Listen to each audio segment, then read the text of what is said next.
Okay, welcome back to another episode of Straight Down the Middle. We've been kind of off the grid here for a while. We got a special guest in, Lanto Griffin, today. Woo. Give it up for Lanto. And maybe a little PGA show. I mean, you said you had 8 fans. You got 3 in here, dude. Well, that means I got 11 now. All right. So that's a big. He's quick with his math too.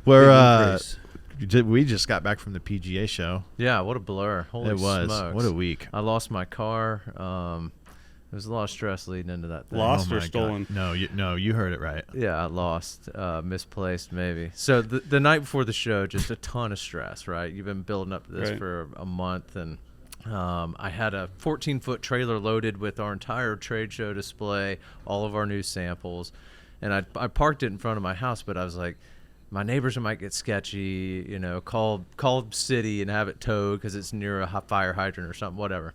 So I moved the truck at night, just like, okay, I'm going to go find another spot for it. Well, I wake up the next morning, brushing my teeth, just want to put eyes on it. And I looked around, it's gone. I'm like, holy shit, my neighbors, I just manifested this. It got stolen, got towed. And I'm running up and down the neighborhood looking for it, and I'm walking inside, and I'm freaked out, and my wife's like, hey, what was that all about? So it's 6:30 in the morning. I'm running around looking for my car. She said, you moved it last night. It's right down the road. Whoa. You skipped over a ton. You got a 15-foot trailer on it. It's not like it's that Wait, hard. the part about calling the cops? He also called Tool and I, on. show is off. We're just devastated. I mean, total gut punch at 7 in the morning. And then it got so far to where he called the cops and reported it stolen. I did. I called the cops and was like, hey, has anything matching? So the tow trucking services, as I learned, have 2 hours to report after they've towed a car. Right. They're like, we don't see anything that's matched that description. I'm like, well, then there's a little criminal ring going around my neighborhood stealing cars and trailers. Like, boom, there's a 2-for-1. Like, there might have been a bunch of Stanley tools in the back that they could have sold. Yeah. But I called the cops. They said they were sending somebody out. That's when I bumped into my wife. It's like, I just filed a missing car report. Jesus. Clean it up, Scott. Can you kind of tell us where you found it? Yeah, it was 2 streets over from where I'd parked it. You just didn't think about checking that second street? No. We just forgot. A little stress, forgot. Oh, I woke up at like 3 in the morning, didn't go back to sleep until it was time to get up and go. But so it was like starting off with a nice quad on the first, and then you're free wheeling the rest of the week. It doesn't even matter. You're Tom Kim at Wyndham. Absolutely. Yeah. There you go. Yeah. Cam did a similar thing at Hawaii. Sony one year tripled the first and won. Yeah. Wow. Yeah, I did a similar thing at Amex one year. I think I made triple on the first hole and then missed the cut. So yeah, I did it at Hilton Head too when you're starting on 10 triple because there's not enough room to the right there off the tee. No. And triple, but I did come back and make the cut. One of my finer battles. Something said about really getting smacked in the face to start your day. Yeah, let's get back out of the way. Let's get back to the show real quick. Just a quick recap. We had a great show. Yeah. It is that's an exhausting week, but man, if you're a golf junkie, you got to find your way there. It's got literally everything tied into the game that there is. So I was surprised. Really good week for us, though. Yeah, you came by and I came and checked out Wednesday, the Tuesday night. Yeah, Tuesday. And I had never been there, and I was like, this is going to be, I don't want a part of this. But it was amazing. What was amazing is down the manufacturer's end, how nothing was set up. I guess they just work through the night. Yeah. They bring in 3 a.m. They workers. must be still hammering and getting set up. That was crazy. Yeah. They work under a tight deadline. And then they get paid handsomely to do that. 9 a.m. Wednesday, boom, it's ready to go. Lanto, I was so I did this sport. I do fill in for the sports radio here sometimes in the morning. This morning I did it. They have a segment on Tuesdays, breakfast with the tour or brunch with the tour. Yeah. Stuart Moore was in. Have you met him from the tour? Yeah, that's e-golf guys. That's right. Back to mini tour days. Yes, he was in today, and so it's a little. We normally talk football, but there's like a 20 or 30 minute segment with the tour, and I just so happened to be there today, and I know this is fresh on your minds, but these sponsor invites this week. They raised some eyebrows for me.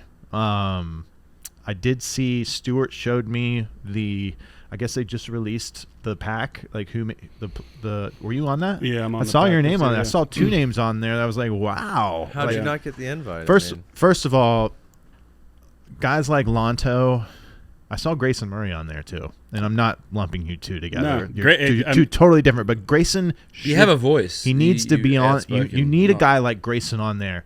And I've been critical of these boards or whatever they're called. What is it? The pack and then the players board. You got the player advisory board and then the pack, which is the player advisory council. For years, when they would vote on those things, you'd see the names that would get on there, and it's just like, what? Yeah. Like, who who's voting for? Who's voting for? That's the same guy every time. You're basically voting the same guy in, and it's nice to see. One, it's nice to see some kind of different personalities on there, that's for sure. But getting back to the sponsor invites this week, this is the first week that we've had a signature event on the tour. Those 4 sponsor invites are freaking precious, dude. They are massive. It's a $20 million event. If you're not in that event, I mean, he'll tell you, you are behind the 8 ball big time. And 3 out of those 4 invites went to guys on the board. Yeah, the player advisory board. So there's only 4 guys on that board, by the way. There's 6. Okay. Yeah, there's Patrick Cantley, Tiger Woods, Jordan Spieth, Adam Scott, Peter Monotti, Webb Simpson.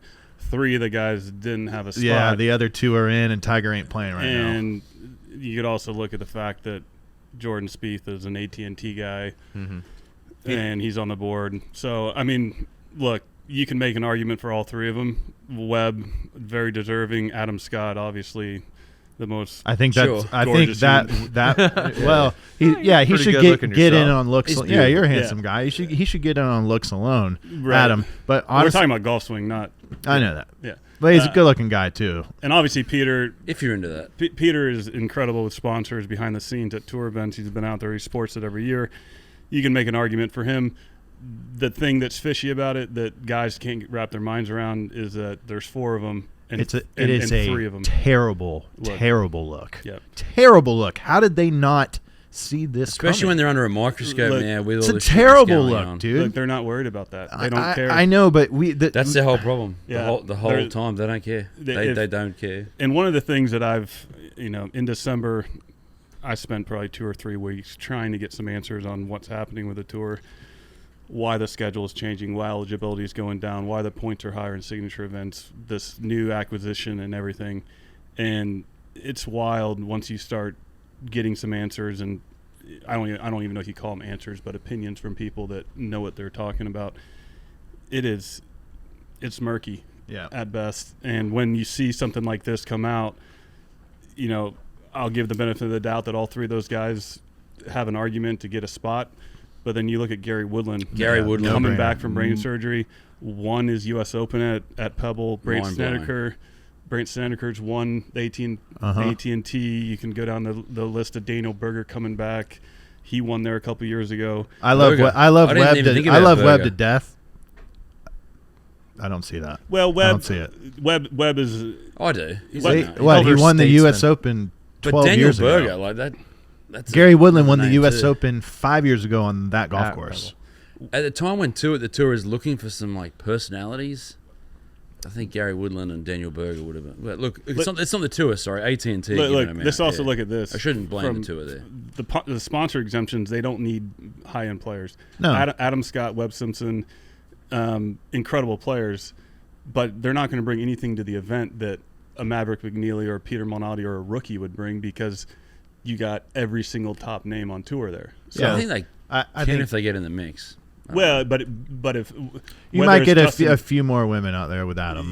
I would agree with that. But whether it's Justin Thomas or Adam Scott in the mix, honey, should we go to the golf? So yeah, we could go on and on about those. When we found out about the sponsor exemptions, what you don't want. Our guys on tour, like, there's a little bit of this going on. Yeah. How can there not be? But the crazy thing, I mean, I think about this all the time. Like, why is this happening? Other leagues have unions. Obviously, they have player representatives, but they also have teams. They also have GMs. They also have this.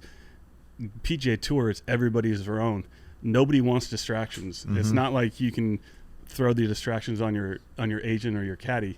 That's all you have, or your family.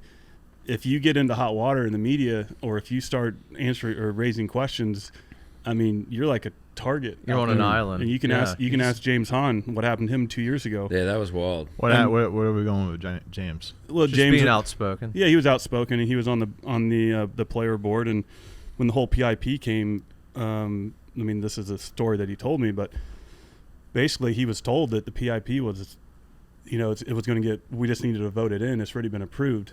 And James was like, "Look, we have to at least discuss it." And another top player on the board was like, "No, it's already."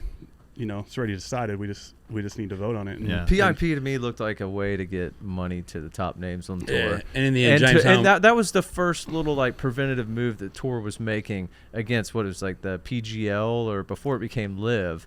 That's when the PIP was a response to, they're going to make another league, and then sure enough they did. But James Hahn was right. Like it was a silly idea. Well, 6 out of the 10 guys that got the first PIP are gone. Yeah. So it's who they're trying to keep. It's almost like you're married and your wife is like, "Honey, I want a new car and I want a new house," and you're sitting there like, "There's no way we can afford this. Let's take out a bunch of credit card debt." And then a year later, she leaves you anyways. Because that's a great analogy. Yeah. But it's like That got me really thinking there. That poor guy. if you're trying to compete with a dude that's Which got happens. 100 times more Which money does than happen. you. Yeah. I mean, if you're trying to compete with a dude that's 100 times more money to buy You by can't. pulling out some credit cards and making her happy for a couple of weeks, it's like, it's just trying to fight $650 billion in cash. Right. No, It's irrational money that you can't. Yeah. You got to try and work out how to work with them. So Terrell Hatton just left for Live, I guess yesterday or today. I don't know when it was official. But you said, when are these deals? Because you keep hearing, the end is in sight. There's going to be some kind of not coming together, but maybe the tour is January through September, and then Live is next. If you're a guy like Terrell, and inevitably you might be able to play both tours, why wouldn't you take the money right now and just take that deal? I couldn't agree more. It's a no-brainer for a guy like John Rahm, Wyndham Clark, Brian Harmon, if they want the money, because they have a 5-year exemption in all the majors. Now, if Brian Harmon and Wyndham, if they're comfortable on the PGA Tour and they don't want to go do the Live thing, then I totally understand that. But if you win a major, it's an absolute no-brainer right now, to take that pile of money and then play in the majors, and then hopefully, see what happens. Yeah, within 5 years, the chances of us not merging, I think that there's enough talent to support 2 tours. Yep. There's no argument there, from Nick Dunlops to Ludwig Abert. I mean, they're going to keep coming. And then you could also look at, if you look at Mexico, 26 under one, Eric Van Rooyen, who had not been playing that well that year. And then you go to the next week, 29 under wins RSM. I cannot wrap my mind around how 29 under. I don't care how easy it is. It's still 29. And then 29 under winning Amex, and the cut being 13 under. Matt, you've played there. The joke. Courses are easy, but a 13 under cut. If you have one bad 9 holes of golf or 1-8 bad round, I actually shot one over the first day. Yeah, and you're almost done. I shoot 65 to make the cut on the number. Wow. Jesus. And I'm like, I literally felt like on Saturday that I won the tournament because I made the cut. I felt like I won the fucking tournament. Yeah. And I was in 57th place. You're right, dude. It's so deep out there right now. The young and guys, it's razor thin. It's razor thin, the difference in talent. It really is. This Pavon guy that just won.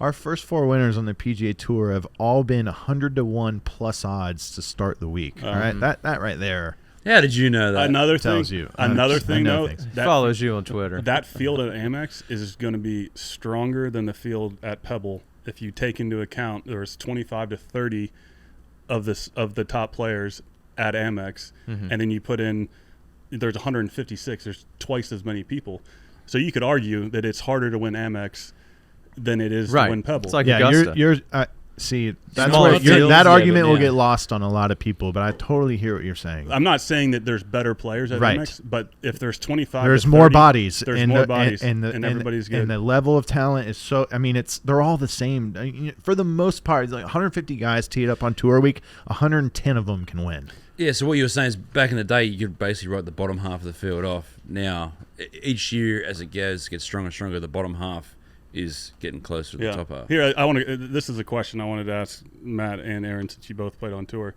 If you had to play for a minute, if you had to, well, you were out there long enough. I remember. You know what I remember? You. We were at the Greenbrier. You show you his watch? I sponsored. No, showed me something else. No, that's what I meant. Sponsor exemption 2011, and we got at the Greenbrier, and we got a spa credit, and I come in and it's you and Jeff Quinney sitting in your robes to get a massage on Wednesday. And I was like, God, these fucking legends. They've just been doing it. And at the time, I looked up to you guys like you guys were gods. And I'm sure you were sitting there. Little did you know. Little did I know. Who you were around. I swear to God, that was the first pedicure that I'd ever had. It was free or something. That was the only thing I just see Aaron's got Dumb and Dumber, that's and 100% what it is. Yeah. the file out and just sawing your nails down. My feet are okay, but. So what were you going to ask? All right. So put yourself back in your prime. Yep. Or back when you were doing whatever, I wouldn't really call it a prime, Aaron, but when you were playing. Thank you. No, I'm kidding. So would you rather play in a 78-player no-cut with the top players in the world, like a signature event, or would you rather play 156, 144? What's easier? What would you rather? Selfishly, I'd rather play the 78. So right, but I think it comes back to what the fans in that want. And he just asked us. This is if you could choose between playing against the best players in the world but not having to make a cut and having 78 players versus, and the points are the exact same, versus playing an Amex field. Where am I in the world ranked? You were rookie. You're playing good golf. You're on the tour playing good golf. No, I'll play the full field. You'd rather. What were your cuts made on tour? Do you remember? I made heaps the first year. I made 20 of 27. I don't know. I made 50 cuts or something. So out of how many events do you think? Probably 80. Where are you going with this? Well, I just trying to find a percentage. So you'd say you were around 60% cuts. Yeah. If you play in 78-player field without a cut, you're going to be able to obviously finish higher than for sure. If like you were going to spend 40% of your weekends off. Well, we had a small conversation last year. The guys that are in that top 70 from last year, there's not going to be many guys fall out. You almost can't. The points are so exponential in those events. There's too much of a gap. But the tour needs, I think, it's hard to please everyone. I've said this a few times on here. So Jay Monahan's got to please the top 50 or whoever it is, the pack. But they don't realise the guy who's 89th or Aberg, if he doesn't win, right, he could be 2 weeks away from being 19 in the world. So you got to try and keep everyone happy. But I think they've gone, it used to be a 10 or a 20% bonus on your points if in the events. Now what is it? It's tons. It's like 50% or something. It's actually 200 to 300%. Has Jay been out there at all this year? Have you seen him? I have not seen him. No. But here's a crazy stat. Like if you go to Puerto Rico this year, and the other opposite of field event is an event you might have played in. Did you play? You played there a couple times. Okay. So if you were to finish 20th at Puerto Rico out of 120, and I'm not comparing the fields there at all, but you get a fifth of the points that you would if you finished 20th out of 78 at a fifth. So you literally almost have to win Puerto Rico to match fifth, to match like 15th or something like that. What? Something crazy, yeah. And then the argument you get is, "Well, play better," and it's like that's not the answer. So look, always. So Rory brought that up. Well, I think it'll come back to bite them. You don't want to keep protecting these guys if they're not playing great.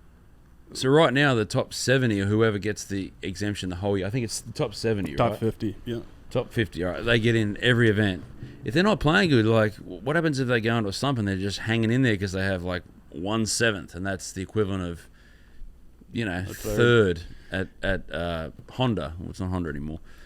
It's too. You're already helping them out by having 78 players. You don't then need to give them all these extra points. So that's our argument. There's three things that changed this year. One is the first thing that's huge that nobody's talked about is that the season starts in January.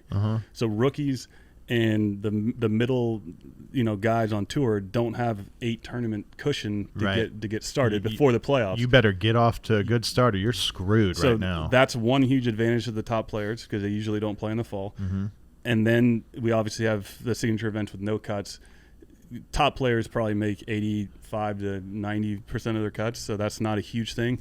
But it has a huge impact on the guys that finish 31 to 50 and the guys that finish 51 to 60. That Matt, you know, 1 year you probably made the Tour Championship. The next year you finished 95th. The next year you finished 47th. It's volatile. Very. 80% of guys on tour are very volatile. So a guy like what about Justin Thomas? If he didn't just have that good finish, I think he might have been out and needed an invite this week. He would have. Who's he taking? Peters? Well, I would imagine he got an invite into Tiger Sermon, but they put in a top 30 world ranking, which I agree with. Yeah. There's no reason we don't want Yeah, a it's top fair 30 enough. player. It probably should be top 50, honestly. But yeah, I mean, Billy Horschel's probably the one that comes to mind that has had a really, really good career, and he had his worst year last year, and all of a sudden he's not going to play in any of these. Worst timing ever to have a bad year. Yeah, last he year. was 1 year too. Yeah. So he could probably play the same this year and keep his card, no problems. Oh, if he was in the Elevate event, the thing that's crazy is a guy like Adam Schenk, who's a really good buddy of mine. We've talked about this a lot, and he's in agreement on a lot of it. I mean, he totally sees it, but like. He had his really good year last year. Somebody else in his situation had their really good year the year before. I had my really good year in 19, and Adam's like, just because I had my good year last year, I have this huge advantage to where if I play as well as Adam does this year, I have no chance to be anywhere near him. Right. If I were to win, you know, like Grayson did, which was incredible to win the first one. I played with him the first 2 days. Then that's a wholly different story. But if you're Nate Lashley and you finished third last week at Torrey, and you don't get into an elevated event, it's like, dude, he just finished third and lost by 2, and then he doesn't get to play next week. He doesn't get to play at Tiger's event. So this whole swing 5 thing is, you know, it's cool that there's going to be opportunities if you're hot, but you know damn well that if you finish third, that's pretty freaking good. That's really good. At a U.S. Open venue, Yeah. and you don't get to play. So there needs to be more spots on the current year FedEx Cup to get into these signature events. The dude that finished 49th last year, I have no idea who it was, or 50th, he might have had a really good start to the year, and he might have tailed off, and he's playing like crap right now. We know the people that in the last 2 or 3 weeks have played well recently. They need 5 spots isn't enough because Grayson took one for winning Sony. Pavon took one for winning Torrey. Basenhout got one. Jaeger got one. And boy, Nate must have barely missed out then. Yeah, he birdied the last 2 holes. And if Højgaard doesn't birdie 18, Højgaard might have got the other one. If Højgaard doesn't birdie 18, he finished second. He's in Pebble and LA. Oh wow! And that could be the difference between him making the Tour Championship 100%. and him not even making the playoffs. Yeah, think about what you just said: making the Tour Championship or not making the playoffs. Period. Yeah. And you caught it. You caught a lot of shit for coming out and being vocal about this, but I applaud it, dude. I think you're spot on with all of it. Not a lot. There's only so many guys that are in the spot that can speak up on it. You know, if you're a guy in the top 50, you're not going to stick your neck out there and say this is unfair. You're on the other side of it. But it does feel like a closed shop right now. I think they just went too far. They did the 78-man field. You understand it, how to get in. Okay, play well, but the amount of points they're offering per event in those events, way too many. They didn't need to do that. Well, they didn't need to do it. They got the top players, the Delaware group. They use live as leverage, and you know, honestly, it's smart on their part, and they got what they wanted. The thing that I don't understand is sports and golf is like you get whatever you put into it and whatever score you shoot. You are what you are. You are what you are. And now it's no longer like that. And that sucks. And when you hear Rory in a players meeting tell Grayson Murray, play better if you don't like it. Well, Grayson had just won on the Korn Ferry Tour. And that's not impressive to a top player in the world. Right. Probably. I mean, maybe it is, or I'm not saying that. But it's like Grayson fell all the way to the bottom. Literally his life and golf game were in shambles. And he won on Korn Ferry, got his tour card back, and he was like, Rory, I just won. I got my tour card locked up. I am playing better. Yeah. And, dude, I played with him at Sony Open. Dude, he's going to win again this year. Dude, he was in two things that really impressed me. He was in full control over every aspect of his game, flighting wedges, you know, hitting stingers, hitting low drivers, putting, short game. But then also his attitude. Like, he was 3 over through 5 the first day. Wow. And me and my caddy were like, I mean, it was playing hard. It was blowing, you know, Sony, the rough. And that's not good for him. Normally, we started on 1 and it was blowing 20. Easy to do. One into the wind is freaking brutal. 1 was, I think it was in off the left. I can't remember, honestly. Yeah, so 3 over through 5, he holds it together. Yeah, he shoots 1 or 2 under the first day, and then on Friday was one of the best rounds I've ever witnessed. I was waiting for him to screw up because he was playing so well. It's like literally, you guys know when you see a guy controlling off, wedges and hitting low cut 5 the irons, off speed stuff is a great tell for where someone's at in their game. And their putting stroke, when they're 5 under for the day, and that tempo and rhythm and their speed control and on breaking putts is the exact same. I was like, dude. But the thing that really impressed me about Grayson is I've known him for a while, not super close, but we're, we have each other's numbers and we're buddies. Dude, his attitude was incredible. Like, there was no. I thought he was going to blow up at one point, and he found the Lord. Yeah, well, whatever it was. Like, I'm not a super religious guy. Yeah. But like, if that works, whatever. Yeah, he needs to write a book. Well, whatever he's done, he probably will. He's tapped into. They need to. Whenever he passes away, they need to study him. Yeah, that's for sure. Yeah. Well, Grayson, I think if you're listening, you know what? No, I love Grayson. Yeah. But I do think for a guy like him, let me tell you, deep, like finding religion or whatever. I'm a semi-religious person, but I think a lot of people.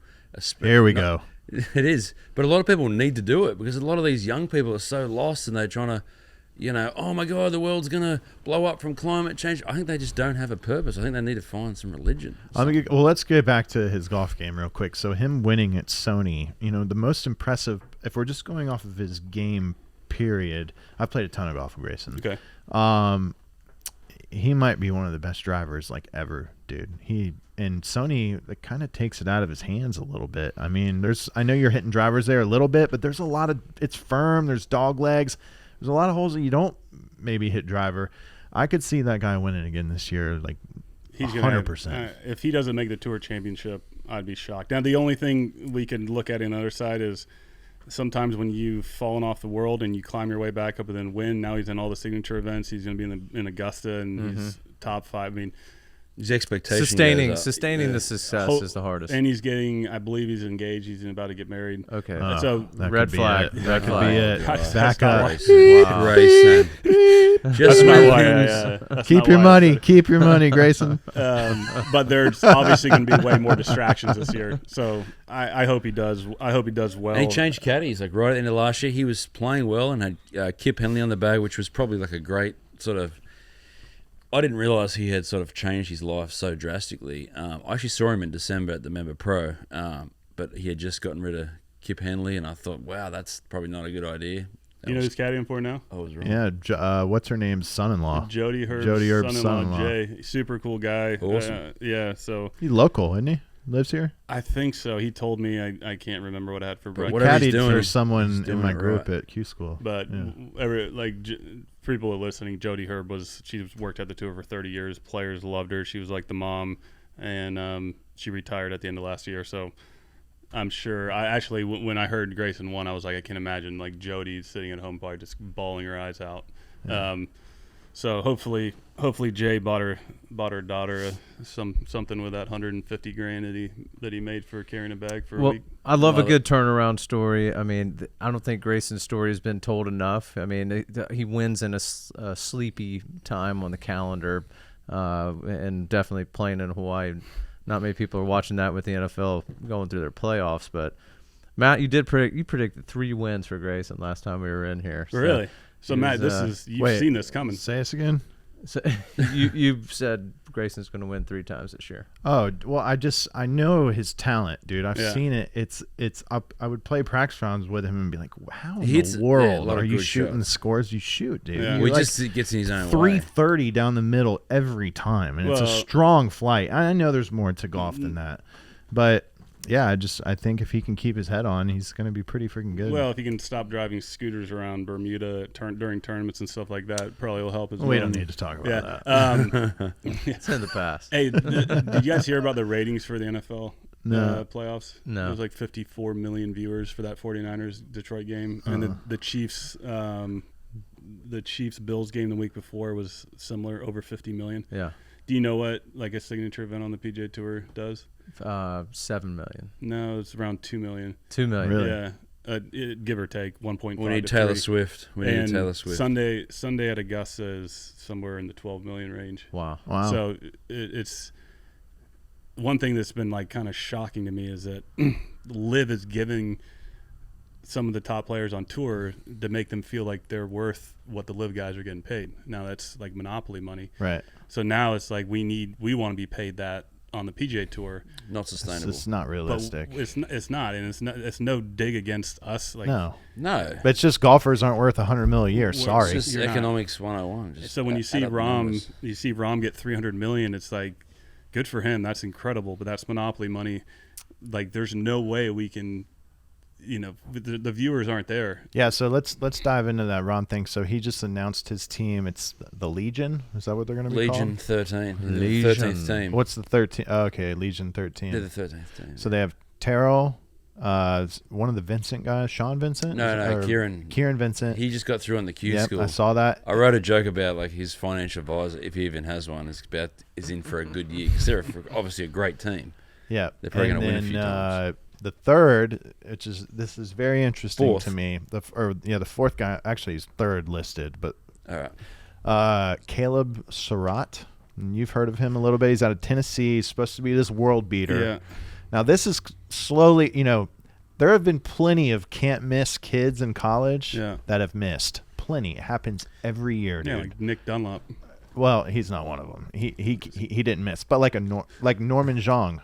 Remember when he came out? That guy was supposed to be Tiger, and like he's battling. He's getting better. Well, Norman's first sponsor exemption was in Farmers, and that was my rookie year. And I played with him on Thursday and Friday, and was incredibly impressed. Like it was fun playing with him. He was like a god in San Diego. Mm-hmm. And then, like you said, he fell off the map. I believe he got paid $6 million from Callaway and Travis Matthew. My point is.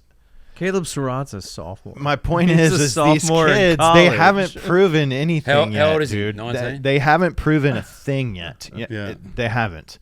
Nick Dunlop proved something to me. I mean, he just went into a fucking PGA Tour event and won as an amateur. It's probably the most impressive thing I've seen on the PGA Tour and since I've been on. But this Surratt, Yeah. it's turning into I like mean, the NFL draft. He might not be getting paid though.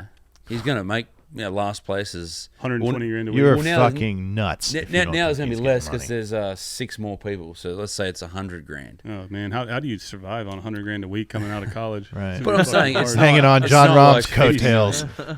But they could win because I don't know. I mean, maybe his agent knows something we don't, where this whole thing's going. But I would have backed the It's- Brinks it's- truck up to Nick Dunlap over Caleb Surratt. Well, they would have to pay. I don't know. I thought there was supposed to be no poaching. They They aren't I on don't a know tour. anything. He's in college. He just took the SEC's guy. Well, Rahm was on tour. Well, the one thing Dunlop has going for him, if he does decide to go to the other side, is he's basically got 3 years because he has the rest of this year and then 2 more since he won, right? Yeah. And then so if something happens, whatever. But Surratt, There's nothing. there's nothing. It's got a little Trey Lance feel. I'm a Niners fan. But so. how do you not? does. If you're Plays NFL draft. Well, is he come plays to he plays PGA. 1 year at South Dakota State or North Dakota State, and he lit it up. But against that competition, and the Niners trade away every draft pick they have going forward God. to draft them, and it's like the scouts had to have seen something. Maybe there's a scout on Live that looked at Surratt and was How like, could that this same guy. organization have Brock Purdy just fall on their lap? You know what? That's it's what wild. talk I about. know. luck. Lanto, maybe. Yeah, I see what you're saying, but it's a bummer for me. Like the kid who went to, I think it's Sergio's team, the kid from Oklahoma State. He's kind of bigger. Yeah. What's his name? Yeah. See what I'm saying? He was supposed to be a world beater. I don't even know his freaking name, dude. Eugencio. Yes, yeah, but you somebody- don't even hear about that Chikara, kid, and yeah. he was supposed to be like the next coming, and now it's I don't even know. I don't know. I couldn't agree more with you. He won Come one. on. He won one out there. I would let a well, brand- whatever. I don't know. I mean, But Don't you? I would rather let a brand take the loss on going all in on a college kid. I mean, if you're gonna like Nike throwing stuff Right. at the guy, Callaway or whatever. Yeah. Look, if not, you guys not your had tour. Yeah, but if you had Live money, like, have you ever done like the comparison on what $650 billion is compared to hypothetically you have 100 grand? It'd be like you throwing $3 out. Yeah, it's Or like a what's the dollar out. difference between $1 billion and $1 million? About $1 billion. Yeah. So they might be looking at it. It might be like a cost analysis thing where, fuck, we're gonna pay him this, and if it doesn't hit, Yeah, we don't really care. bye. We'll replace him. You'll get relegated.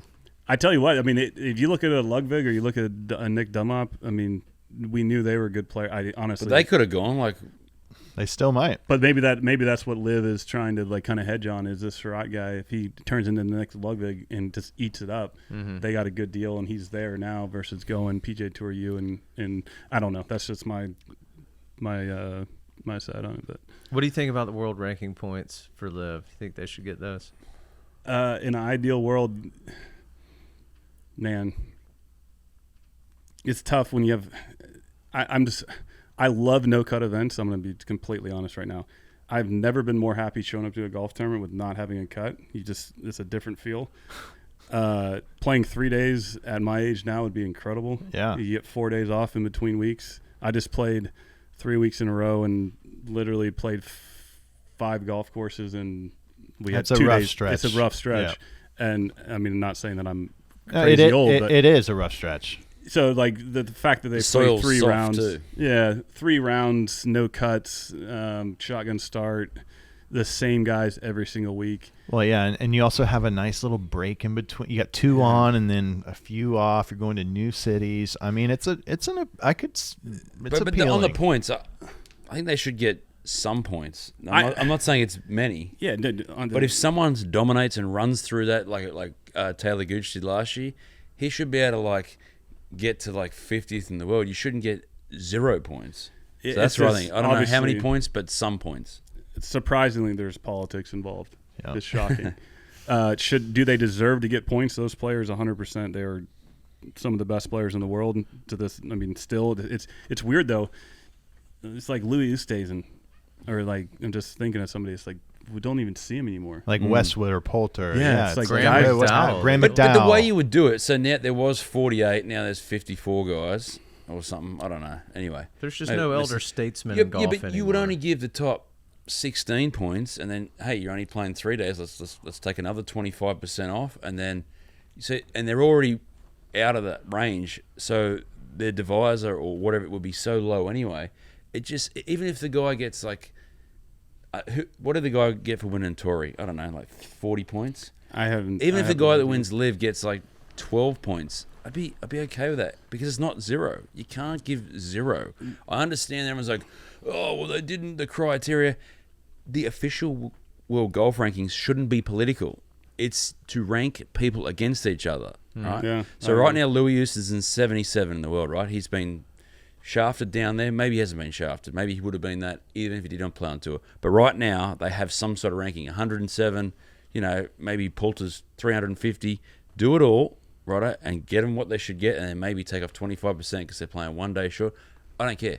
You can't give the guy who wins 3 live events in a row 0 points. How about Tiger at his tournament this year, beating one guy and then one guy withdrew, and him getting more world ranking points than 3rd place at Puerto Rico out of 120. God, dude, I love that you know these things. You bet. He look, I'm a huge. love it. Justin Ray from the tour. I'm yeah. a huge Tiger fan, so like, Yeah. not throwing shade. Where on is him. that fair? I mean, It's in not. what world? It's The problem is they criticize Liv, and then look, it is only 1 week a year. But then that's the whole thing with some of the criticizing from one side. Look, the other side does it too. I'm not saying that. And a lot of them are just pundits on Twitter or whatever. But they're criticizing it, but they have the same precedent and you know in what? their own tour. What's happening on the PGA Tour is starting to look a lot like the Live Tour in a lot of aspects.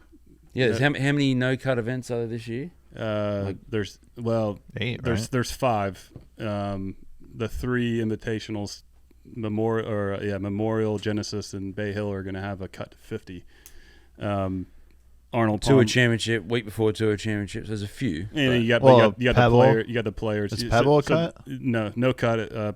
Pebble, Travelers, RBC, Hilton Head, RBC Hilton Head. Trying to think of the other 2.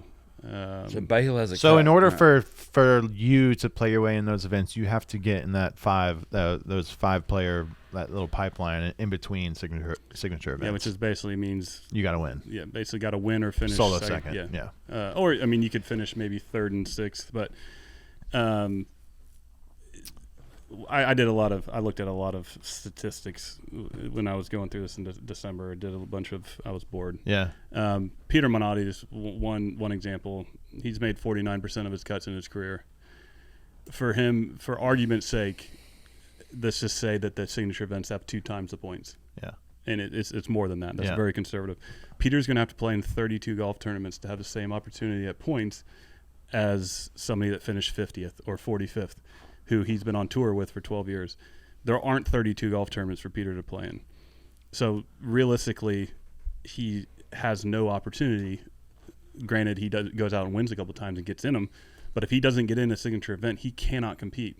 If you look at history, it's going to be really interesting to see of the 50 who falls out, who gets in. Obviously, like a guy like Grayson Murray now has a great opportunity, but it's insane what that win for at Sony, how much money and opportunity Grayson just created for himself by earning it. It's fucking insane. He's going to be in all the everything. The signature events, but the signature events are more important than the majors now. It's not just him. Pavon, same thing. I mean, holy shit! Do they have more FedEx points than a major? So the funny thing about Please this, say no. No, they're the exact same except first place. First place has That's ridiculous. First place has 750 in majors, and in the signature events there's 700, and then every other position down. So you're telling me that if you finish 20th at the U.S. Open with 156 guys in a cut, that's equal to finishing 20th. Third at Kapalua. Oh my god. 20th, exact same. Who's making these rules? So, world are we in? Well, let's pump the brakes. They want to protect the PGA Tour. The guys that are on the player advisory board are looking out for the PGA Tour players. It's obviously going to be in majors. You have people from Europe and you have people coming in, so they don't want to make the majors.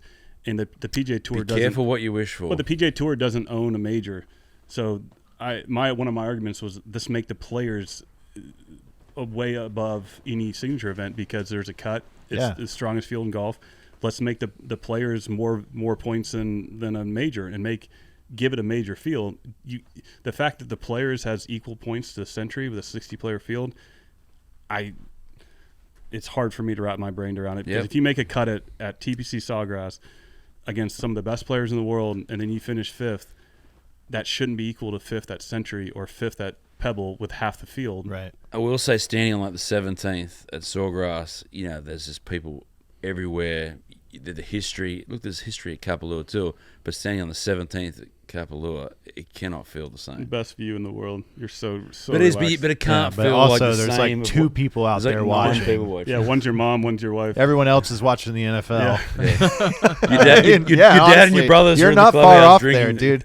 That's for a spectator. I mean, that course is a bitch to walk, but man, if you're over in Maui around that time, that's a great tournament. If you want to get up and there close, is nobody. Yeah, there. if you want to get up and close, put on your hiking boots. But looking back at players, you're 100% right. When you sit on 17, that was the most nervous I've ever been. Is sitting on 17 on Sunday 2 years ago or 3 years ago. I was in 20th. But a lot to lose. Well, a ton to lose, and I hit in the water. But the buzz is insane down there. The atmosphere. I mean, it was probably 10th last group on Sunday. I can't remember. It wasn't super near the end, but I was somewhat. You were in it. Yeah, somewhat, but the atmosphere was great. But that was the most like walking from. I birdied 16. I was walking to 17, and that atmosphere the tour created there. The green was way too firm for my ball flight, and it was downwind. And I think I remember this. Holy fuck! I mean, talk about. I've played that hole. I mean, I've lived here for 7 years. I've played it 200 times. I've never had to land it on the upslope to keep it on the back. It's usually you have to fly it on the back. Yep. And it's going to be firmer in the tournament. But then when they put that pin on the right and you have sand wedge, it was actually a sand wedge at 54 degree because it's 135, but it's blowing 15 down and it's concrete. Your eyes, it's so hard not to go at it with a wedge. I think I was playing with Patton, who hits it straight up in the sky. I'm a flighty, a high spin, low flight with wedges. Proper. I hit a fucking. You do it the right way. Well, it's the only. I mean, I've tried my whole life to not have. No, you do. That's straight up in the air wedge, guys. Let's just going right after Pat. It was good that you hear me, day. Patton? Pat made about the general. He made about $70,000 more than I did because he held it on the back fringe. But I literally landed it pin high, in the middle. One hop didn't even hit the green a second time. I mean, it just one hopped in the water. I mean, well, why have a setup like that on a course in a hole like that? Because it's 135 yards. I mean, it was fair. I'm all right with it. You just unfortunately it was downwind. I wasn't complaining like it was unfair. I hit the wrong trajectory and I flew it 2 yards too far. If I had played it out to the left center and hit the upslope and tried to give myself 40 feet, but it's so hard to make your brain not go at the flag with a sand wedge. Yes. And the fucking scariest shot you'll ever hit Is is the one. next one. That is not the strength of my game, a 70-yard wedge shot. And I was just sitting there thinking I could go from 20th to 70th. And Lenny Matisse one year you struggle. But you can lay the sod on like that. I had you a get great there and one all of a there sudden, as obviously a high level player, you're never worried about is it soft, is it firm underneath. You're a wedge player. You're just gonna make nice contact. But I can imagine you get to that one, you're like, oh, it's a little soft. Easy to say when you're an Aussie. Yeah, Aussies are known to have pretty good. I came into 17 one year about the same, about 20th. It's probably my best finish this year there, and I'd broken my 8-iron the day before on Saturday. Hold on. And then on 15 on Sunday, I broke my 9-iron. So now I'm going there, and it's on 17, it's 135, and it's either the wind was in off the left, and it's either a pull hook wedge back into it or like cut the legs off a 7-iron and chip it in there. And I like aimed in the crowd with a 7 to the left and just hit the nastiest little like chippy cut 7 right in the middle of the green. It was so sick. How about what we just talked about? 2 stories on that hole. Matt and I'm not that much longer than him. I was talking about hitting sand wedge, and you're talking about hitting 7 or 8 iron. So, well, no, the reason I didn't have a 9 or an 8 iron. Oh, you didn't have a 9 or an 8. I broke my 9 and 8 that weekend. I thought you were saying it was either. So I either had a aim at the island out there and pull hook a wedge in there, but it was too windy, or kind of use the wind with the 7 and hit a little spinner in there. Was that in May or March? I mean, because the wind blows different in May. But it's crazy. I guess going back, I thought you were saying you'd have to rope hook a 9-iron, but a wedge makes more sense. But yeah, when you get that hole dead in the wind, it's way scarier because I wouldn't even say ball come backwards at you. Exactly. You have to hit it really solid, but then the green's so much softer. So you have to worry about it. There's also so much open air around there. That ball's just in it will hit. I mean, you've sat up on the side of 17 as a spectator sometimes in the tournaments, and you can watch. It's pretty cool. You watch these balls come in when it's. What was it? 2 years ago we had that wind. Did you play that year? I did. It was pumping. It was cold, and it was dead in on 17, and that was killer to watch. But then I remember watching that Horschel, like, instead of taking like a 9-iron, takes an 8-iron and takes the speed off it, and then it goes through the wind. Yeah. And then one hops and goes you're through. Guessing for That's sure. what people don't realize. If you do break your clubs on like Thursday, Friday, Saturday, trucks Sunday, are gone. the trucks are gone. So you got to either go up to Nevada Bob's or somewhere to get you. This is funny, actually. Get your wedge, and they're not going to have your own. Go to the pro shop and get a demo. They're probably going to have the exact same shaft. You're better off not getting one because you're not going to trust it when it's time to go. So did you peg that ball, or do you just drop it on the ground when you're hitting sand wedge? No, you can't peg it. Yeah. I put a very, very low tee. Oh, I thought you meant in the drop area. Oh, the drop area. No, it's illegal. I'll always, especially downwind. You want to put a tee in it. Really? Just to get. I've never used a tee once on a par 3 in my whole life. Oh my god! Well, so when it's downwind, and you're in between clubs, you take more club, you tee it like sneaky higher, and you catch like a groove higher. It makes the world of difference. You don't want. Sounds like such a hack move. Yeah. Well, it's like a hybrid. Well, if you don't, how many hybrids you carrying these days? If you don't trap into the ground, you don't get that compression. You can take a little distance off and obviously have more spin. You got to try it, and it's not like just this. Just go like I understand. Yeah, but like a quarter of an inch. Okay, here's my argument. Higher. Here's my argument against the top grooves are fresher. This is interesting, by the way. It's I've always interesting wondered topic this too because I don't use a peg when, on par 3s. When it's a serious question. You're still playing. When did you ever hit any wedges on the range with tees underneath them, or 7-irons on the range, or 5-irons on the range with tees underneath them? Good point. And hold on, this whole use a tee every time, that came from Jack Nicklaus. Okay, and Jack Nicklaus was playing on turf. There's nowhere near as good as what we're playing on now. We get to place our ball perfect every time. If I see a pro tee one up like this high on a par 3, I don't give a shit if it's crosswind, downwind, or into the wind. I'll play him for whatever he wants. Yeah. This high. You made 2 good points there for sure. Jack Nicklaus had I don't unless it's downwind and it's a fucking firm green, and I need downwind a little bit of extra spin. Yeah, you just tee it up like it looks like you're like a 17 handicapper, but I'm telling you, it works. Matt, the next time you go hit balls, tee up a lob wedge. I will. Half an inch. And you know see how much spin you put on. Have you done? You watch it. Sure, it's well, crazy. Here, no. I guarantee you, almost dead, I guarantee but you've done this. You've measured that probably with your TrackMan, like a like what's a stock 8 off the ground versus a teed up 8? Do you see spin rates? Honestly, the difference? No, I don't. I should. A lot of times I'll bring my TrackMan to the range and not use it. But everybody, I love that. But everybody sees me. I'm the with same it. as you. I only use a tee if it's downwind. Really? If it's into the wind, I'm definitely not putting a tee in it. Yeah. All right, let's get to Lanto's game real quick before we get rid of him. What's going on? I saw you're working with Scott man. Hamilton now. Oh, Scotty. Yeah, Everybody's with Scotty Ham now. well, Scotty's at every golf Killing tournament. He makes time Dependable. for everybody. He's literally on the range at 6 a.m. on Monday morning. And I've worked with him. I started at Travelers asking him a question, turned into, can I come see you in Atlanta? He came over, gave me some time, and very likable guy. But he's one of the smartest people and teachers. I mean, I've worked with a lot of coaches, and everybody is very knowledgeable. But the way Scotty communicates is really impressive. Keeps it simple. He's got a ton of knowledge, but he can exactly get it across like 20 different ways. I worked with Scott the majority of my career. I would say he was probably my main coach. Yeah. And for me, he was almost a bit of a father figure. Like, he's great. He's such a fucking solid guy. Yeah, man. he is. He really is. They foster kids. They foster kids. Him and Tons of Lisa. them. Just two of the nicest people you ever meet. One of the coolest things about Scott too is a coach. Though these coaches now, bro, they got some egos. Yeah. Scott doesn't have that, and he'll also tell you when he doesn't know something, and like that to me goes a fucking mile. That's why I think he keeps gaining guys, because you can tell he's passionate. He still loves it. He's there at 6 a.m. He's not like, oh, what time have I got to see Lanto?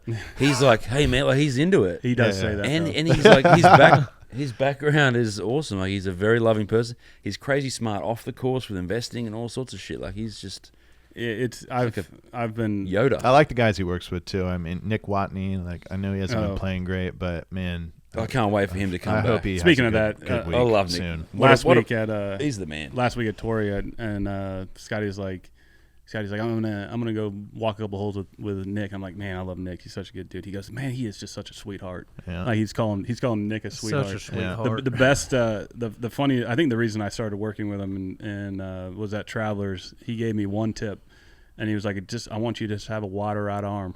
Just get more width with your right arm. How easy is that? He didn't get you on the force plates or No. anything. And I hit like 4 balls, and he goes, well, goddamn, man, now you just don't miss your tee time on Thursday. Yeah. And that was it. And I was like, Well, and that kind of coaching is going away big time, man. he can tell when a player needs mechanical feels tournament. So he looks at me, and he can tell my brain is just going a million miles an hour, and I have way too many swing thoughts. So it's by design that he tells me one little thing, and I'm sure if a guy needs mechanical stuff, he's going to tell him. That goes back to my theory about doing personality tests, because some people think that they need mechanical. It's the opposite. Some people think, I'm not mechanical at all, but they could benefit. And I think if you do one of those crazy all those decade guy, maybe Scott or someone could Left come up with brain, this. right brain. Yeah, but I think if you did a personality where people are just answering, do you like being late, or sometimes not. I think Do you would, schedule I think haircuts in town at the same time as a podcast? but I think that would work out how you should be taught, technically, in the middle, or just. I think we got it as far as teaching, and it's different when you're talking about guys like us, but when you're teaching like kids now, they're throwing them on these machines right away. Crazy. And it's like, no, that's too much information, and a lot of it's unnecessary But I do think the TrackMan just tells you, like, hey, it tells you your path, and that you should put kids on TrackMan. Couldn't disagree more. But the thing is, I don't even know how to read. Couldn't the TrackMan. disagree more. I No, think but some of them, TrackMan you don't need to. Some kids interpret. absolutely robs you of your natural talent if you're using it incorrectly. I think TrackMan is good for like distant, obviously. like numbers, like wedges. I want to hit this 90 yards, and just so you can kind of hone in your distances. But when you're like a developing player and you're thinking about swing path and angle of attack, dude, that doesn't create success. But you shouldn't. You should have a Scott Hamilton who wouldn't tell you like all that stuff. He would say something with or whatever it is. Well, I think if you're worth a fuck and you're a teacher, you can figure Yeah. out if someone's 2 degrees steep or here's not. You an- don't need I don't know. TrackMan. It's Here's an example for both of you. Like, just you're both right. That Scott Hamilton at Torrey, I felt like my shoulders were open and I was swinging across outside the ball, hitting low poles at Amex. So I'm like, well, shit, I'm just gonna 265s though. I'm gonna close my shoulders, and try and hit more from the inside. And then Scott saw me, I think it was Thursday at Torrey or Wednesday at Torrey, and he was like, he came out on the course and he was like, I want you to line your left shoulder up with the ball, but don't close them. And wait, left shoulder up with so the basically ball. just change your upper body tilt Okay. with the driver. Yeah. So instead of just feeling closed and kind of stacked left, he's like, just get your left shoulder. We call it second tilt with the upper body. And I was on TrackMan with driver, and all of a sudden my attack angle went up from minus 1.8 to plus 0.2, and my spin went down. So that's an example that TrackMan, we weren't looking at shit on there, but he gave me one little tip, and all of a sudden I saw that, and that's what I wanted. I bet you saw it in your ball flight, though. No, 100%. Like you don't. It's a lot of it is so unnecessary. That's too one way. No, I'm not. No, I'm not, dude. I'm right. Everybody's got their own thing, but it did give me confidence seeing, because I never see my attack angle positive, and all he did was shift that shoulder. So the next day all I did on the course was like get that shoulder. Before I knew it, how'd you play last week? 15 birdies and 2 eagles and shot even par for the week. Nice. Oh, Wow. Well, Sounds fun. Signs, good How you signs in doing? there. I mean, it A lot was of circles. Yeah, I mean, I finished birdie, eagle, par to make the cut on the North course. What? Yeah, Eagle par. Yeah, it was. Okay. They changed that. That course is not easy anymore. 17's, I think it's easier than 18, and 17's a par 5, like straight up. 18. That's the one up and over. Yeah. It used to be a Yeah, par we'll 4. I mean, I hit 5. They changed them, right? It used to Yeah, be- if you catch a little breeze at the back, you can hit iron into there. We had downwind Yeah, there's on some great 17. holes in that North I had course. 5 iron, then on 16. And the weird thing, and I doubt a lot of people know this, but like when you're trying to make the cut and you're a couple shots behind it, there's no pressure. You're It's literally awesome. It's free easy. ball. It's It's a great great feeling. Yeah. But It's then you weird. get to that cut line and you have one hole left. You're like, holy shit, I'm nervous. It feels like you're trying to win a golf tournament because you battled your whole way back. And it doesn't matter if you birdie that hole and you make the cut by 1 or you make it on the number. It really, because you have 2 rounds left. So spot on. When you're like 3 or 4 off the number with 9 to go, it's like shooting free throws in an empty gym. Yeah. It is. It's then like, you get there. If here we you're go. 4 outside the cut, you birdie like the last 3. But you're right, and it's hard to like you do the broadcast. I've done some previously.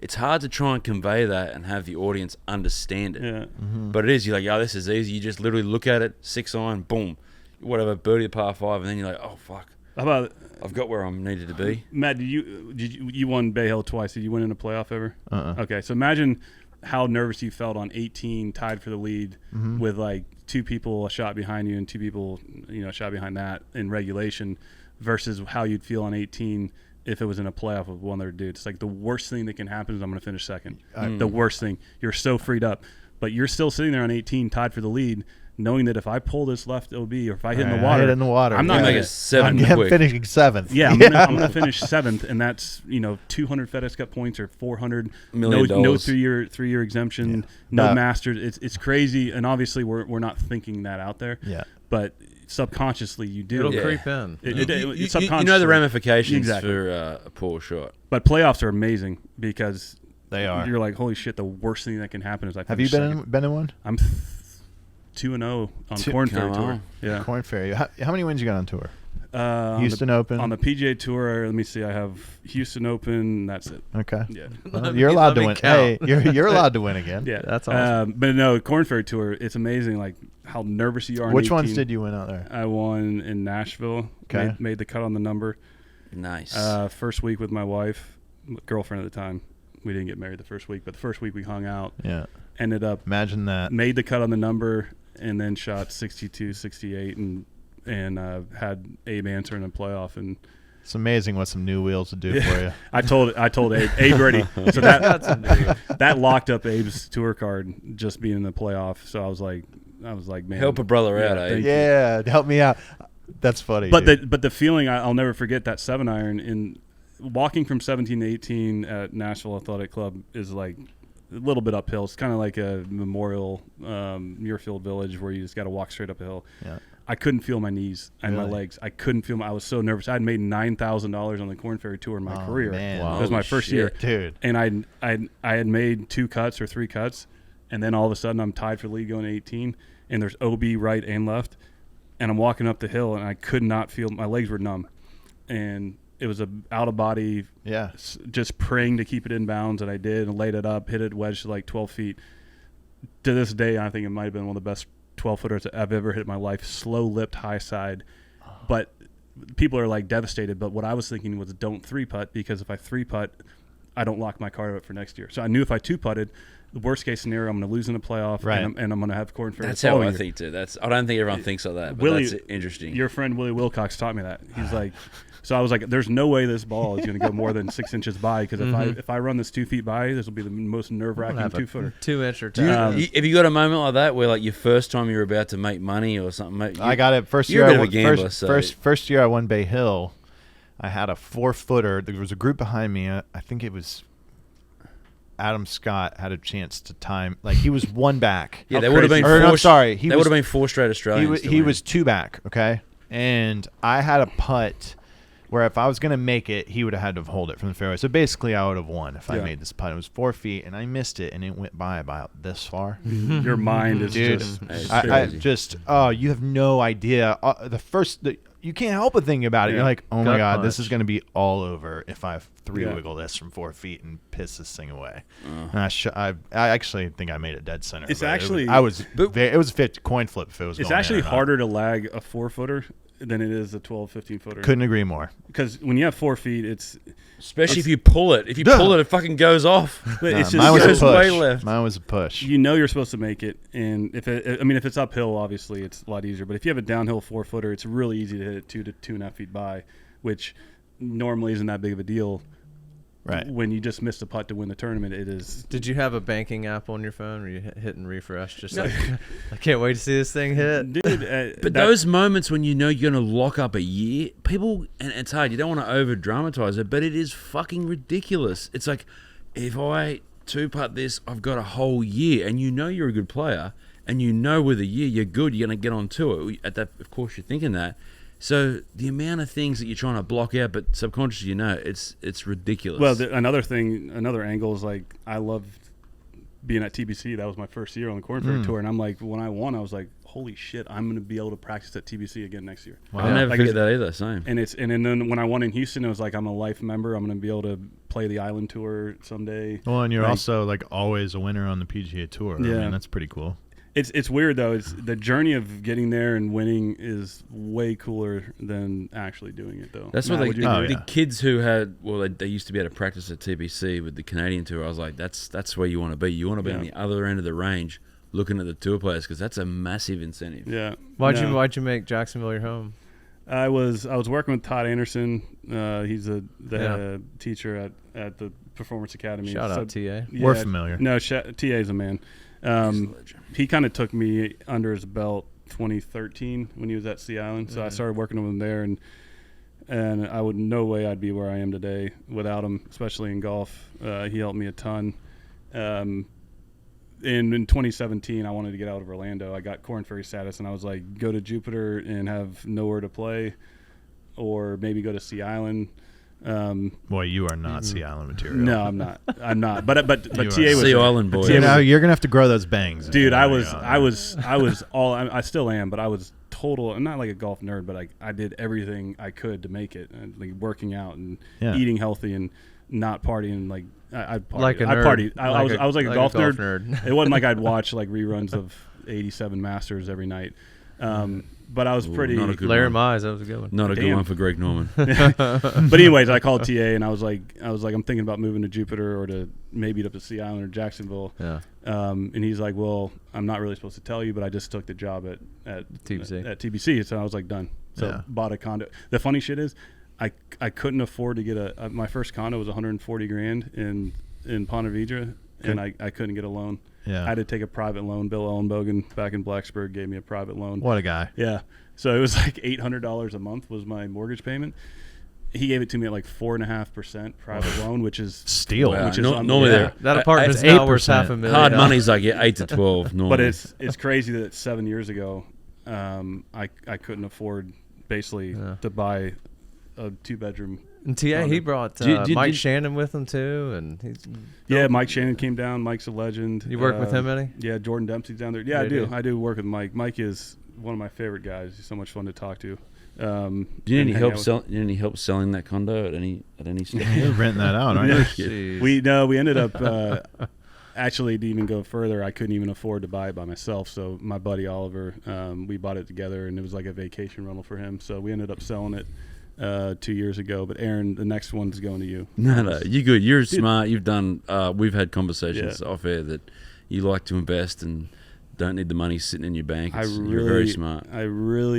My goal since day one is to never have a job in my life. I like working. I'm fine. I would find doing it, but doing something like what you guys are doing, clothing brand, podcasts, whatever it may be, would be way more fun than having to go work for somebody else. So my goal in golf has been to be as smart as I can financially to where I don't have to rely on anybody ever in my life. You ever spoken to Fratelli, Dylan Fratelli? Yeah. He's got seven homes in Austin. Nate Lashley owns like he owns 8 or 10 rentals now. Yeah, he did real estate for a little while. He's got College Hunks Moving Junks Company, and now he's getting into at-home healthcare. Like, yeah, that's so good. The thing is, Nate, he won't disagree with this. He doesn't practice very much, and if he does, he's completely delusional. So he's like What is at-home healthcare? It's like some company basically where you hire nurses and doctors, or it's like a private doctor basically. Well, basically like I don't know if it's basically like, say your mom needs help around the house, you hire this company and they subcontract nurses and at-home care. So there's not a ton of overhead, but the fact that like he's literally finished third on the PGA Tour last week, and now he's getting into a moving company, at-home healthcare, Airbnbs. Well, for years it earned zero in the bank. Now at least it earns at 5%, but that won't be forever. So you may as well put into stuff that works. Mm-hmm. Finding things that motivate you, and the other thing is you can't focus only on golf. So it's probably smart that these guys, being able to do something. The foundation, we have a foundation now, and it's fun once a year to get everybody together, raise money, and then be able to feel like you're not consuming and taking and being selfish the entire year. Mm-hmm. Maybe like 2 or 3 days of the year being able to give back. You got a big heart, man. Yeah, you do. You ask my wife. Yeah, she would argue with you on that. No, I'm kidding. Well, they like to argue. Yeah. All right, Lanto, thanks for coming on, dude. That was great. We need to get you back in here. You're an awesome guy. This is gonna be an interesting year, and there's gonna be a lot. Even the next, between now and the Masters, they keep talking about the tours like are working something out. They're in New York or something. It feels like an experimental year, to be honest with you. They haven't announced anything yet, and they just keep kicking the can down the road. I expect to hear something maybe tomorrow, but we got one more day left in January. But we'll see. The only thing I would say on this framework agreement that everybody heard about and talked about, it was more of a way to end the lawsuit. It was a framework. There was a framework. There was no plan. There was no merger. There was never that. There was never So that kind of got misinterpreted in the media. But I appreciate you guys having me on. Yeah, man. Fun to get over here. It was a rough 22-minute drive. But I know it's hard crossing the ditch. I got to the beach. I cross it every day. I got to go work on some wedges and try and get my backswing a little deeper. So I can't wait. You miss that? No. No. Sometimes I do, man. It's a privilege. I do. I wish it is a lot of fun. I wish grinding. I was going to practice. So I do have a question for you two. Like, what's it like post? You won. It's a little different. So, like, do you have kids yet? No, but what's your relationship with golf now that you're not on tour playing? Not great. Rocky. Yeah. Like, I would say. Can you go out and shoot 70? Yeah, I'm fine. But can you enjoy it? Oh yeah. I enjoy it more. I probably enjoy it more, to be honest. So if you went and played Atlantic Beach and shot 71 with your mates, like you don't give a shit what you shoot. No. Nah.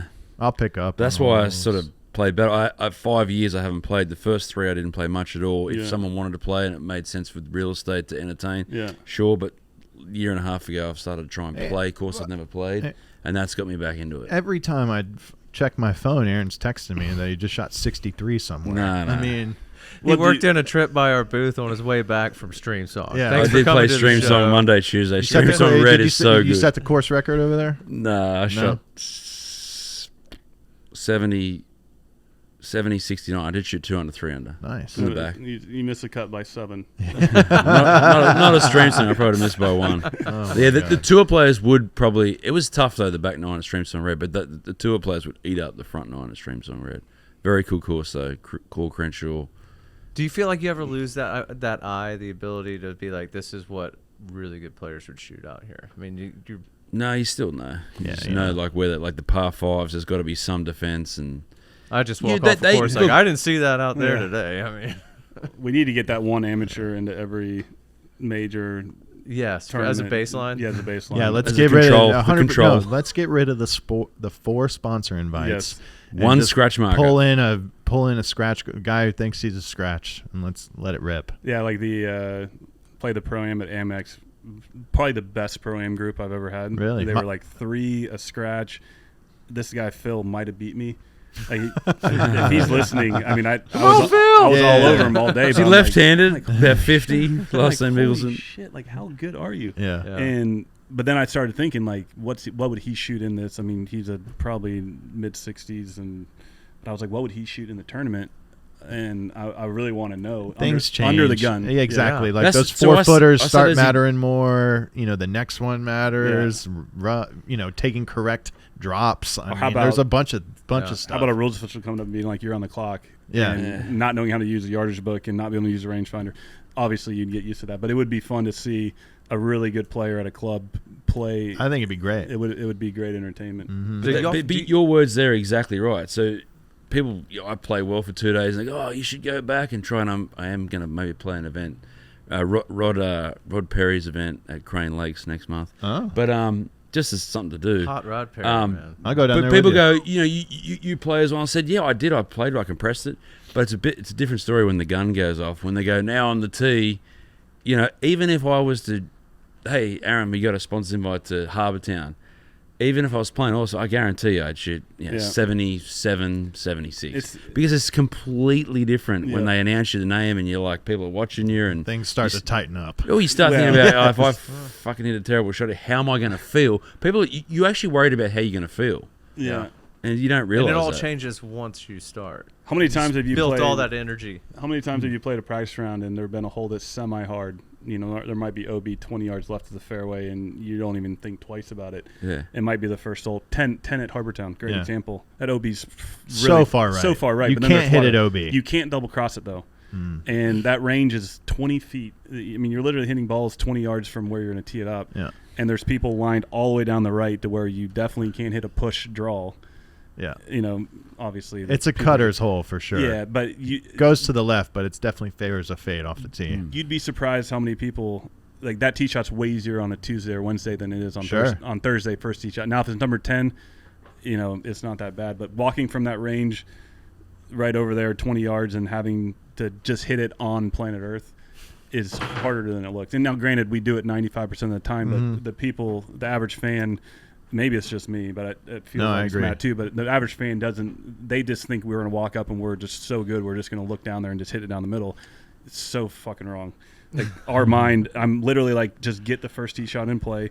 I'm going to look confident. And I'm going to have my chest up, and I'm going to be, trying to fool myself. The mind's racing. Yeah, but that's kind of how it is on a lot of things. It's hard to imagine if we could have an inside look on everybody's mind on TV, like how much. Imagine Nick Dunlop on that chip on 18, Right. downslope, overseated, that's sticky. That little slope on 18 was way higher than it looks on TV. Yes. because I had to putt up it. I was about to say, first round. He hit a great chip. Dude, I mean, they said he bladed it a little bit and caught a little thin, and Looked fine to me. dude, that was a super impressive. Yeah. I mean, because if I Oh, would those either- young nerves. What I would have been thinking though to take pressure off is like, dude, I can blade this in the water. It's red. I can drop, and I'm gonna make double. I'm still gonna finish second in my first tour.